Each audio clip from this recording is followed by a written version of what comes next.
So I'm getting my tomato seeds ready,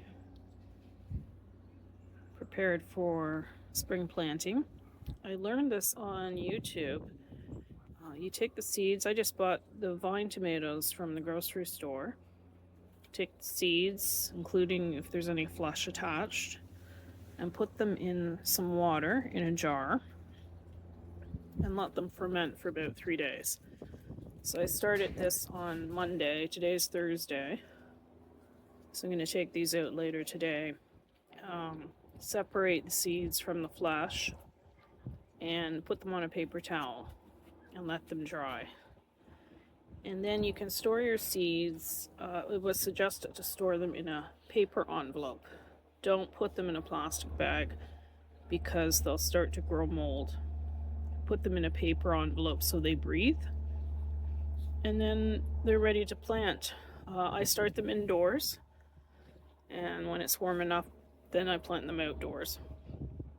But I did this last year, and we had such really beautiful tomatoes. There was a lot of them. They tasted fantastic, and they grew really well. So give that a try. Really easy to do. Lots of YouTube videos on how to prepare your own seeds. Morning. Welcome back to Anne's House of Six. I'm Anne, and I'm so glad to have you back here. I thought today we'd talk about growing your own vegetables, and you're not going to save a ton of money by doing that, but you can save some money. We've tried to grow vegetables every summer, some more successful than others. But I'm gonna start getting mine ready, my seeds ready to start growing. I grow them inside the house and then transfer them outside when it's warm enough, which in Canada could be the end of June before that happens. Last year I think I was a little bit too late, and I had some really good plants going, but they didn't have long enough to grow. So usually I grow tomatoes. They're the easiest thing to usually grow. Last year I grew zucchini, and I did beans. The year before, the beans turned out fantastic. Last summer, not so much. Snow peas. Cucumbers are usually not too bad to grow. What else? And I had baby kale, which was really good, and lettuce. Lettuce is actually the easiest thing to grow. Tomatoes are too, but the lettuce is probably the easiest thing. And if you keep clipping it off, it continues to grow all summer. And then you can also reseed it too. So if you start to find the plant is getting a bit sparse, you could add some more seeds to the pot.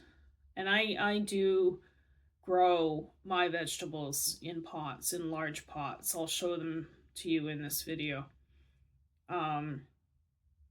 The ground here is I think it used to be swampy. So it can be pretty wet at times. And then I find later in the summer it gets quite hard to deal with. And it probably needs a good fertilizer mixed into it, which I just don't bother getting into. Also, I found the way to save is I get my own seeds. So from vegetables that I buy at the supermarket, I'll take the seeds from those. And there's all kinds of videos on YouTube how to prepare your seeds. And if you prepare them properly, you're going to get a lot more from them. So at the beginning of this video, I showed you the tomato seeds. Today is Thursday. You're going to be seeing this video tomorrow, but today is Thursday, so I'll be taking those seeds. And they've had 3 days to ferment. So I'll be taking those seeds now and separating them from the flesh and then drying them on a paper towel. And last year, our tomatoes were beautiful, fantastic. And don't forget, too, if you don't like to eat tomatoes just raw, some people don't. I know my son can't, he's allergic to them. You can take those and cook them down and freeze it, or you can chop them up as is and freeze them and then use them for a sauce later on, or a chili, or casseroles. All kinds of things you can do with them. So the seeds, try to get your own seeds. That's where you're going to save some money. You don't need to buy seeds. Actually take the seeds from vegetables that you're using and learn how to prepare them properly. I also did, I think it was a Boston lettuce one time. I just took the bottom of it and I stuck it in soil and it grew.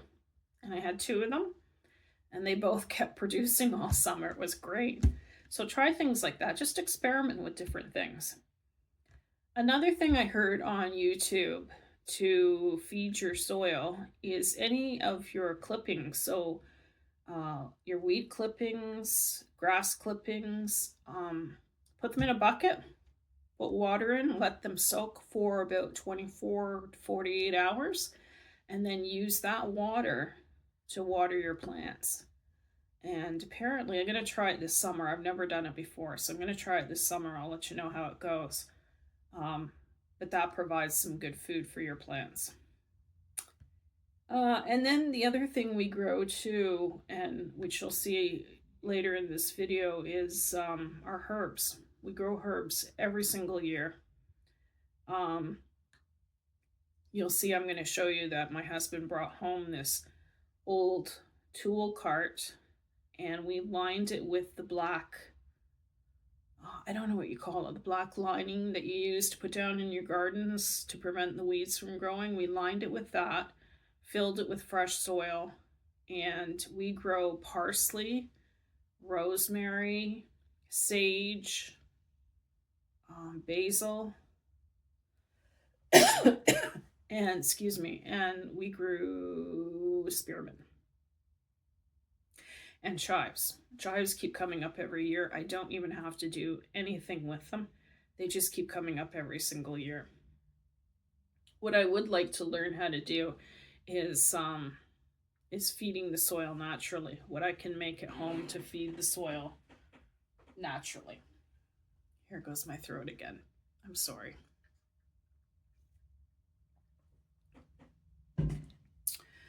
What else did I want to tell you? I think that was about it. Just the fact, I want to also mention too, use the materials you have around the house. So if you need to build, say, a structure for, say you want to grow beans and they usually need something to climb up, use what you have. If you have some wood that you can make a trellis, you'll see what we made. It's not pretty, but my husband used in the box spring we were throwing out, he took the mattress coils and made a couple of trellises for our beans. And also I grew flowers one year and they grew up the trellis as well. So it doesn't look pretty, but once they're covered in vines or flowers, you're not even going to see it. And you could take it and spray paint it and spiffy it up a bit if you want to. So that's another way to save some money, is try to use what you already have for your garden. Don't go out and buy stuff. I mean, you may need to go out and buy some soil, but try to learn how to make your own structures, to learn how to feed your plants yourself with just things around the house. I know eggshells are good for, I want to say roses, but I'm not positive. I'd have to look that up. I know my mother had a beautiful garden just of roses, all kinds of different roses, and she used to use her tea bags. So she would take the tea from a tea bag and spread that around her roses. So I guess maybe the acidity, they needed more acidity, and that's what she used. And they were gorgeous roses, beautiful. So I think probably try, if you're going to try it, and try to save a bit of money this summer. And we had produce all summer. Our tomatoes went into the fall. Try growing, first of all, lettuce, you'll find really easy to grow. Tomatoes would be the next thing. We had zucchini last year, and that grew in our pots very well. I'd like to try squash, see if I can grow that this year. And what else? Peppers. Peppers are pretty easy to grow, especially in pots. And then try and grow your herbs. So, do some easy herbs. Parsley's really easy.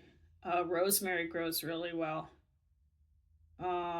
Peppermint grows really well, but you have to be careful because it'll take over your herb garden.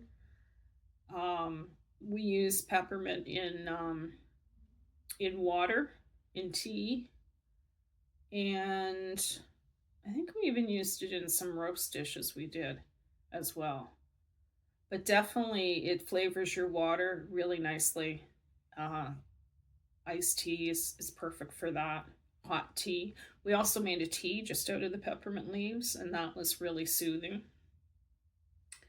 And then another thing we have too, we have a raspberry bush that produces really well, but you do have to make sure that you trim it when it's still cold out. So right now in March is probably a good time to do it.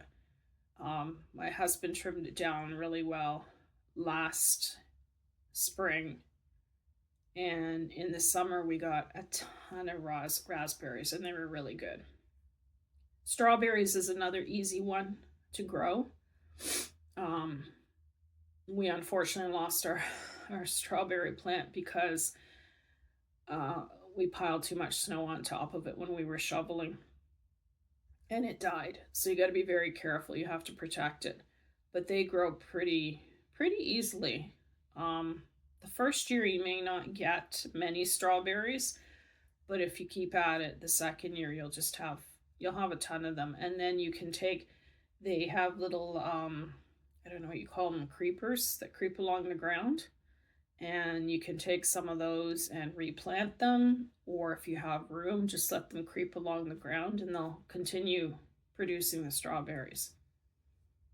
So that's about it. It's a little way to save some money. You're not going to save a bunch of money, but that's what this channel is kind of about, is about little ways to save little bits of money to help you along the way. So yeah, you won't save a ton of money, but you will save some money because, as I said, we didn't buy lettuce, tomatoes, zucchini, our herbs all summer. We didn't buy anything like that. And we had our tomatoes go into the fall as well. So give it a try. It's also fun to do. It's relaxing to do. Take your time with it. Try different things. If things don't work, it's okay. But try different things. And, it's kind of enjoyable to get out there in the soil and to actually see things grow and produce is fantastic. So I'm going to show you the things we've done in our yard, what my husband built from the mattress coils, and also what we use for our herb garden and the pots we use too. So have a look at those, maybe get some ideas from that. So when I talk about reusing things that you already have, here's an example. This is from an old box spring we were getting rid of, and my husband took off all the material, and we're using it for vines. Beans grow great here. I've even grown some flowers that climb. So it doesn't look pretty. I mean, you could paint it, but when it's covered in vines, you're not even going to see it. So I'm thinking of doing some morning glories this spring. And then this one I usually use for my beans. There's a lot of cleanup to do here on the ground. So many leaves and everything. That's just one example of using something that you already have. You don't have to go out and buy it. I mean, you could build it if you had some scraps of wood, but use what you have. Here's another example. This was an old toolbox that my husband got from his work. And we grow our herbs in here. So we use the black cloth. That's great for preventing weeds. It's all lined with that. First time we did it lasted us about 5 years, and then we redid it. New soil, fresh soil, and the herbs. Some of the herbs, like I have chives here in the corner. I don't know if you can see, they're already coming up again. Those come up every year just on their own. And then I usually plant parsley, basil, mint, and rosemary usually in here, and sage. The sage comes up every year as well on its own.